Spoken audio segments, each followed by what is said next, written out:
ये वीडियो आ रहा है जवाहरलाल नेहरू यूनिवर्सिटी से। जेएनयू में अब आरएसएस की शाखाएं लग रही हैं। ये वही जेएनयू है जहां कभी आजादी के नारे लगते थे, लेकिन अब आरएसएस के 100 साल पूरे होने पर जेएनयू कैंपस में शाखा लग रही है। दिल्ली यूनिवर्सिटी के वाइस चांसलर ने एक ऐसा भाषण दिया है जिसमें साफ तौर पर वो नफरत और हिंसा को भड़का रहे हैं। क्योंकि इनके कोई चेहरे नहीं है। जब हम अर्बन नक्सल की बात करते हैं, ये विश्वविद्यालयों में प्रोफेसर भी हो सकते हैं, ये डॉक्टर्स भी हो सकते हैं, ये कर्मचारी भी हो सकते हैं, न जाने किस रूप में आपको ये मिल जाएं। जब गृह मंत्रालय से 2020 में ये पूछा गया तो गृह मंत्रालय ने ये कहा कि ऐसी कोई सूचना हमारे पास नहीं है कि अर्बन नक्सल कोई चीज होती है या कहाँ ये पनपते हैं या पैदा होते हैं या क्या काम करते हैं। योगेश सिंह ने ना यूनिवर्सिटी की एजुकेशन पे कोई बात की, ना उन्होंने किस तरह से जो हमारी जो एजुकेशन है, हायर एजुकेशन, उसको बेहतर बनाने के बारे में कोई बातचीत नहीं की। उन्होंने सिर्फ और सिर्फ जहर उगला। बहुत अफसोस के साथ मुझे कहना पड़ रहा है कि किस तरह से देश बदल रहा है। नमस्कार, द वायर में आपका स्वागत है। मैं हूं आरफा खानम शेरवानी। अपनी स्क्रीन पर आप ये वीडियो देखिए। ये वीडियो नागपुर से नहीं आया है, उत्तर प्रदेश के किसी शहर से नहीं आया, मध्य प्रदेश भी नहीं, गुजरात भी नहीं। ये वीडियो आ रहा है जवाहरलाल नेहरू यूनिवर्सिटी से। जी हाँ, जेएनयू, जो एक दौर में प्रगतिशीलता के लिए, साइंटिफिक टेम्परामेंट के लिए, लोकतांत्रिक मूल्यों के लिए और बोलने की आजादी के लिए एक सबसे बड़े वकील के तौर पर, उसके गढ़ के तौर पर माना जाता रहा, उसी जेएनयू में अब आरएसएस की शाखाएं लग रही हैं। और 5 जन्य, जो कि आरएसएस का माउथपीस है, वो कहता है जेएनयू कितना बदल गया है। ये वही जेएनयू है जहां कभी आजादी के नारे लगते थे, लेकिन अब आरएसएस के 100 साल पूरे होने पर जेएनयू कैंपस में शाखा लग रही है और पथ संचलन किया जा रहा है, निकल रहा है।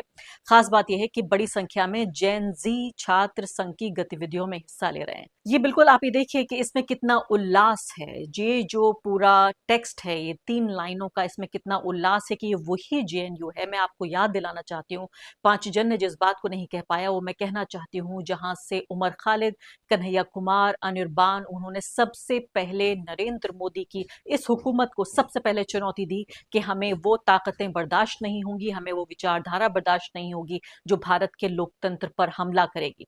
और सिर्फ नरेंद्र मोदी नहीं, नरेंद्र मोदी से पहले मनमोहन सिंह के खिलाफ भी विरोध की आवाज निकालने वाला भी ये जेएनयू ही था।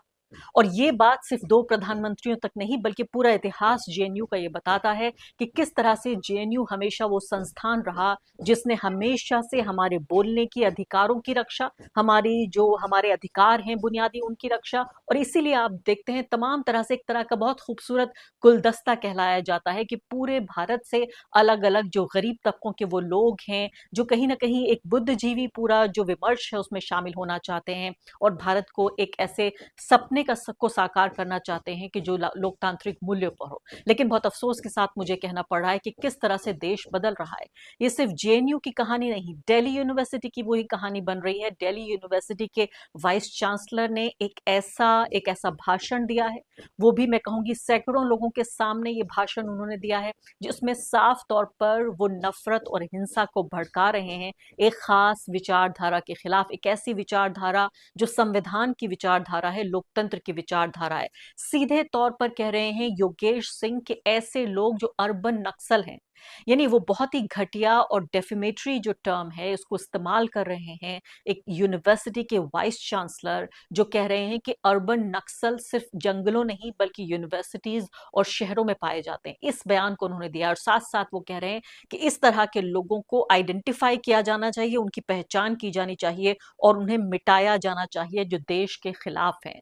अर्बन नक्सल, पहली बात तो हंसी आती है कि ये इस तरह का ये टर्म है, इस तरह की ये बात है जिसका कोई ठिकाना ही नहीं है। इसको प्रधानमंत्री नरेंद्र मोदी भी कह चुके हैं, गृह मंत्री अमित शाह भी कह चुके हैं, और सबसे पहले ये टर्म जो विवेक अग्निहोत्री हैं, जिनके ये योगेश सिंह उनके फैन बताए जाते हैं, उनकी सारी फिल्में देखते हैं, ये 20-22 मिनट की स्पीच में उन्होंने 5 बार कम से कम नाम लिया विवेक अग्निहोत्री का। बहुत बड़े फैन है ये, बंगाल फाइल्स से लेकर और तमाम तरह से जो तथाकथित अर्बन नक्सल जैसी फिल्में बनी हैं, उसके आधार पर फिल्म बनी है, उसकी तारीफ कर रहे हैं और कह रहे हैं कि इस तरह से होना चाहिए। तो साफ तौर पे मैं आपको बताना चाहती हूँ कि कितना भी इस बारे में बार बार सरकार और सरकार से के जो ये चाहने वाले हैं, ये चीयर लीडर्स जो हैं योगेश सिंह जैसे, कितनी बार भी कहें, जब गृह मंत्रालय से 2020 में ये पूछा गया कि आखिर है क्या बला, ये क्या चीज है, आरटीआई लगा के ये पूछा गया, तो गृह मंत्रालय ने ये कहा कि ऐसी कोई सूचना हमारे पास नहीं है कि अर्बन नक्सल कोई चीज होती है या कहाँ ये पनपते हैं या पैदा होते हैं या क्या काम करते हैं।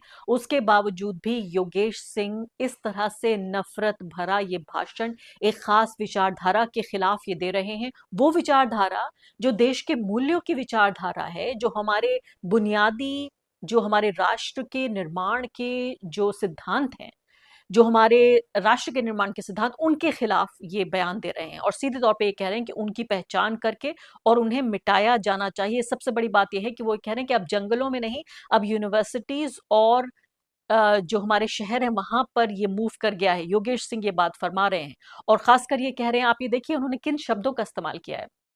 वो कह रहे हैं कि क्रिटिकल थिंकिंग और जो रिसर्च है, डेटा बेस्ड रिसर्च है, और इसके अलावा जो हमारे उनका कहना है कि मासूम जो लोग हैं उनके दिमाग को भड़काने की, उनको बरगलाने की एक कोशिश हो रही है। क्योंकि इनके कोई चेहरे नहीं है। जब हम अर्बन नक्सल की बात करते हैं, ये विश्वविद्यालयों में प्रोफेसर भी हो सकते हैं, ये डॉक्टर्स भी हो सकते हैं, ये कर्मचारी भी हो सकते हैं, न जाने किस रूप में आपको ये मिल जाएं।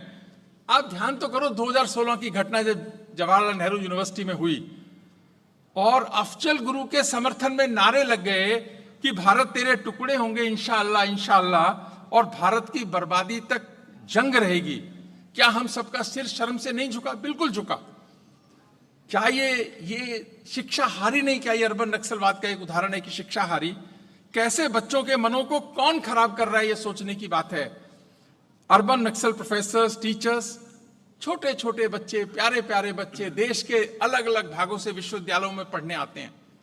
वो जानते नहीं बहुत सारी चीजों को, और जो भी बच्चा आता है, शहर से आता है, छोटे शहर से आता है, गांव से आता है, दूर जंगल से आता है, उसके अपने संघर्ष हैं, हर एक के अपने संघर्ष हैं, लेकिन उन संघर्षों के कारण से उनको बरगलाया जाता है, उनके मनों को कलुषित किया जाता है, जो एक काम होता है। इसी कारण से ये जो अर्बन नक्सल है पनपता है विश्वविद्यालयों के अंदर। इसका निपटारा नहीं होगा तो अब जो संकल्प जंगल में पूरा होगा और जगह पूरा होगा, ये दोबारा शुरू हो सकता है। इस कारण से इस पर ध्यान देने की और इसके खिलाफ माहौल बनाने की बहुत ज्यादा आवश्यकता है। मैं समझता हूं कि इस पर इनको पहचानने की, समझने की और आगे कैसे करें, इस पर विचार करने की बहुत जरूरत है। क्या आपने अर्बन नक्सल देखे हैं? क्या आपने, मैं आप सबसे पूछ, क्या अर्बन नक्सल देखे हैं? तो मैं कहता हूं मैंने देखे हैं। आप में से भी बहुत सारे लोगों ने देखे होंगे, अर्बन नक्सल देखे हैं। तो मत जाओ उनकी बातों पर, मत जाओ उनकी बातों पर, मत जाओ उनकी मासूमियत पर, मत जाओ उनके तर्कों पर। याद रखो, ये देश के हित के साथ समझौता किए बैठे हैं। इनके कोई तर्क का कोई मतलब नहीं है, क्योंकि ये देश के हितों के साथ समझौता किए बैठे हैं। ये समर्पण नहीं करेंगे। इनसे समर्पण की आशा करना नादानी से ज्यादा कुछ नहीं होगी। समर्पण नहीं करेंगे, इनको केवल कुचलना होगा। तो मैं एक हिंदी के बहुत यशस्वी कवि हैं, हरिओम पवार, मैं उनका बहुत बड़ा प्रशंसक भी हूं, तो उनकी कुछ पंक्तियां कोट करूंगा कि किस लिए। कहते हैं कि धरती पर हत्यारी बंदूकों ने तर्पण नहीं किया, धरती पर हत्यारी बंदूकों ने तर्पण नहीं किया, दुनिया में आतंकवाद ने कहीं समर्पण नहीं किया, दुनिया में आतंकवाद ने कहीं समर्पण नहीं किया। ये केवल कुचला जाता है, दूजी राह नहीं होती, संकल्पों के निर्णय को जग की परवाह नहीं होती। योगेश सिंह ने न यूनिवर्सिटी की एजुकेशन पे कोई बात की, न उन्होंने किस तरह से जो हमारी जो एजुकेशन है, हायर एजुकेशन, उसको बेहतर बनाने के बारे में कोई बातचीत नहीं की। उन्होंने सिर्फ और सिर्फ जहर उगला, दो तरह की बातें कही।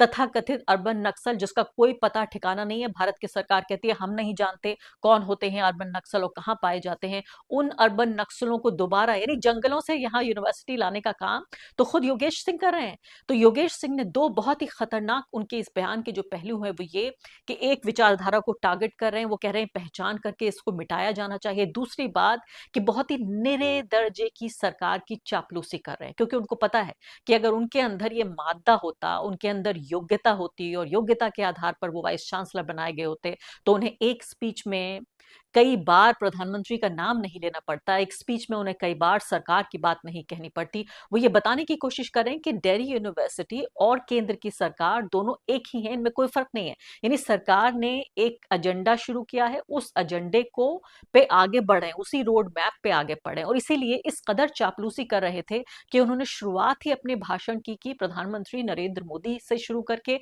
और आखिर भी इसी को कहा। यानी पहले उन्होंने शुरू किया कि हमारी सरकार इस तरह से इन अर्बन नक्सलों को उखाड़ फेंकने की कोशिश कर रही है और इसमें दिल्ली यूनिवर्सिटी का क्या योगदान होगा, और हमारा एक समाज के तौर पर, एक छात्र समूह के तौर पर, टीचर्स के तौर पर क्या योगदान होना चाहिए सरकार का सहयोग करने में।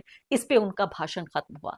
बेहद शर्म और अफसोस की बात है कि ऐसे वक्त में जब तमाम तरह के सवाल उठ रहे हों, जब स्कूल के स्तर पर भारत की सरकार किस तरह से हमारे इतिहास को तोड़ मरोड़ कर पेश कर रही है, उसका सेंसिटाइजेशन करने की कोशिश कर रही है, उसको एक धर्मनिरपेक्ष शिक्षा पद्धति के बजाय एक खास धर्म, एक तरह का, मैं साफ तौर पे कहूं कि उसका हिंदूकरण करने की कोशिश हो रही हो, और हिंदूकरण भी इस तरह का नहीं जो असली हिंदू धर्म है, बल्कि जो भगवा डेफिनेशन है, जो आरएसएस और बीजेपी की जो डेफिनेशन है हिंदू धर्म की, उसके हिसाब से उसे ढालने की कोशिश हो रही हो। ऐसे वक्त में वाइस चांसलर का ये बयान, ये उनका पूरी स्पीच जो उन्होंने बाकायदा खुले तौर पर अपने यूट्यूब चैनल पर पोस्ट किया है, उन्होंने उसको, ये 20-22 मिनट का भाषण है, उसको आप सुनिए, हैरान परेशान कर देने वाला है। और हमेशा मेरा ये मानने रहा है कि जो भी व्यक्ति ये पिछड़ी सोच का होता है, ये संकरी सोच का जो व्यक्ति होता है, जो एक खास धर्म, समुदाय और विचारधारा, इस सब का विरोध करता है, वो हमेशा महिला विरोधी भी जरूर होता है।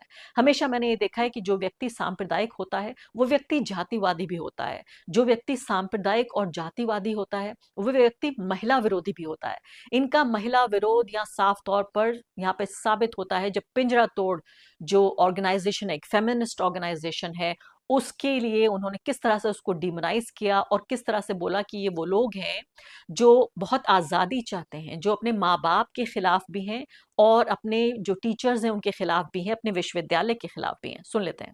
मैं सबसे पहले एक दिन ऑफिस में बैठा था तो मेरे पास 7-8 गर्ल स्टूडेंट्स मिलने आई, तो उन्होंने कहा कि हम पिंजरा तोड़, हमारी ऑर्गेनाइजेशन का नाम है, हम आपसे मिलना चाहती हैं। तो जब मैं मिला तो मैं हैरान रह गया उनकी सोच पे। मैंने कहा बताओ बेटा क्या प्रॉब्लम है, तो उन्होंने कहा कि हमें कर्फ्यू से आज़ादी चाहिए। मैंने कहा कौन सा कर्फ्यू लगा हुआ है यूनिवर्सिटी के अंदर? उन्होंने कहा कर्फ्यू ही तो है कि आप हमारे को हॉस्टल में रात को 9 बजे बंद कर देते हो और उसके बाद हम 9 बजे के बाद हॉस्टल से निकल ही नहीं सकते हम, तो इस कर्फ्यू से हमको आज़ादी दिलाओ। तो मैंने कहा 9 बजे के बाद बेटा सुरक्षा है, बहुत सारी समस्याएं। कहते हैं कि लड़कों के साथ तो नहीं है, उनको तो आप रात भर कभी भी आ जाएं, हमारे को क्यों नहीं? तो आप भेद करते हो लड़के और लड़कियों में। मैं कहा ऐसी बात नहीं। कहते तो वो क्या हुआ कि उनकी जो टोन और टेनर था ना वो बदलता चला गया और वो मिसबिहेव के तरह से आ गई। वो कहती है कि सुरक्षा आप नहीं दे सकते, सारे कैंपस में लाइट आप नहीं जलवा सकते, दिल्ली को सेफ और सिक्योर आप नहीं कर सकते, भुगते हम लड़कियां। मैं कहा नहीं बेटा ये बात नहीं है। वो सुनने को तैयार नहीं हो रही थी कि आपका काम है हमारे को सुरक्षा देना। तो मैंने कहा कि अच्छा ऐसा करो, कई बार क्या होता है ना आदमी अपनी जान बचाने के लिए भी बहुत कुछ कह देता है। तो मैंने कहा ऐसा करो अपने पेरेंट्स से लिखवा लाओ, जिसके पेरेंट्स अलाउ कर देंगे हम आपको अलाउ कर देंगे। तो जवाब सुनिए, जवाब सुनिए आप, जवाब सुनिए। वो कहते हैं पेरेंट्स भी तो आप ही जैसे दकियानूसी हैं, जैसे आप हो वैसे हमारे पेरेंट्स हैं। ये आजादी की लड़ाई है, ये माँ बाप के खिलाफ भी है, आपके खिलाफ भी है। मैं हैरान रह गया यार, काहे का पिंजरा तोड़ तुम्हारा? क्या सोच डेवलप हो रही है विश्वविद्यालयों के अंदर। और जब दिल्ली में एंटी-सीए प्रोटेस्ट हुए, बहुत सारे लोगों को हैरानी होगी, सबसे पहले ये पिंजरा तोड़ आगे था उसमें, क्योंकि वो सोच ऐसी डेवलप हुई। उनके फाउंडर्स देवेंगना कालिता और नताशा नरवाल दोनों को अरेस्ट किया गया 2020 के अंदर। किसमें? Unlawful activities prevention act, UAPA के अंदर अरेस्ट हुई। दिल्ली रॉयट्स में उनका नाम आया, न कोई देश के लिए सम्मान, न कोई पेरेंट्स के लिए सम्मान, न कोई व्यवस्था का सम्मान, एरोगेंस ऑफ हाईएस्ट ऑर्डर, ये भी तो अर्बन नक्सलिज्म का एक रूप है। इसको भी उतना ही खत्म करने की जरूरत है। तो बता रहे हैं, कहानियां सुना रहे हैं कि कैसे पिंजरा तोड़ की लड़कियां उनसे मिलने आई और कहा कि हमें 9 बजे के बाद भी निकलने की इजाजत होनी चाहिए। ठीक इसी तरीके से जैसे जो मेल स्टूडेंट्स हैं उनको, जब लड़कों को इजाजत है तो लड़कियों को क्यों ना हो। और बहुत ही बुनियादी बात लड़कियां ये कह रही थी कि क्या ये आपका काम नहीं है कि आप यूनिवर्सिटी को सुरक्षित रखें, हर जगह बल्ब लगाए जाएं ताकि रोशनी हो और लड़कियां सुरक्षित तरीके से 9 बजे का तथाकथित जो कर्फ्यू लगाया गया है उसके बियॉन्ड जाकर भी अपनी आजादी को एंजॉय कर सकें, वो कर सकें जो वो करना चाहती हैं, या जो लड़के कर सकते हैं वो लड़कियां भी कर सकें। और वो कह रहे हैं कि यहाँ पर जब उन्होंने कहा कि भाई तुम्हारे माँ बाप भी इस बात की इजाजत नहीं देंगे, तो लड़कियों ने कहा कि हम अपने माँ बाप के भी खिलाफ हैं।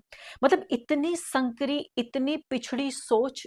यानी कि आप ये सोचिए कि लड़कियां जो यूनिवर्सिटी पढ़ने आती हैं वो सशक्त नारियों के तौर पर उभर कर और निकलती हैं। जब यूनिवर्सिटी से निकलती हैं, यही वो लड़कियां कहने की कोशिश कर रही थी। और फिर इसके बाद यही नहीं रुके वाइस चांसलर, वो ये कहने लगे कि यही वही लड़कियां हैं जिनको यूएपीए के तहत जब एनटीसीए एनआरसी प्रोटेस्ट हुआ था तो नाम लेकर उन्होंने देवांगना का और बाकी लड़कियों का नाम लिया कि उनके खिलाफ यूएपीए में एफआईआर दर्ज की गई और उनको जेल भेजा गया। यानी उनके विचारों से जो भी सहमत ना हो वो एंटी नेशनल है, वो अर्बन नक्सल है, उसकी सभ्य समाज में कोई जगह नहीं है और उसको जेल जाना चाहिए। सीधे तौर पर भाजपा आरएसएस की पूरी जो आइडियोलॉजी है 100 साल के बाद उसका जो पूरा रंग रूप है, जो उसका पूरा जहरीला स्वरूप है, वो हमारे सामने इस तरह से उभर कर निकल कर सामने आ रहा है। और लगातार जिस बात को मेरे जो से लोग कहते रहे वही बात यहाँ पर सामने आ रही है कि जेएनयू से लेकर दिल्ली यूनिवर्सिटी तक हम देख रहे हैं कि इस भगवा सोच को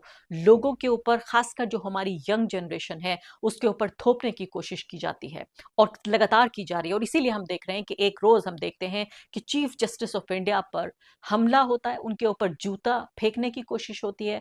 और सिर्फ एक व्यक्ति की ये राय नहीं है, सिर्फ एक व्यक्ति का ये काम नहीं है, इस जूता फेंकने का समर्थन करता है पूरा का पूरा एक इकोसिस्टम। यानी वो तमाम वो यंग लोग जो हमारी यूनिवर्सिटीज जाते हैं, जिनकी नजर में हर वो व्यक्ति जो आरएसएस और बीजेपी की विचारधारा का विरोध करता है वो अर्बन नक्सल है, वो एंटी नेशनल है, उसकी पहचान होनी चाहिए और उसको हमेशा के लिए समाप्त कर देना चाहिए। द वायर के और वीडियोस देखने के लिए सब्सक्राइब करें और बेल आइकन पर क्लिक करें।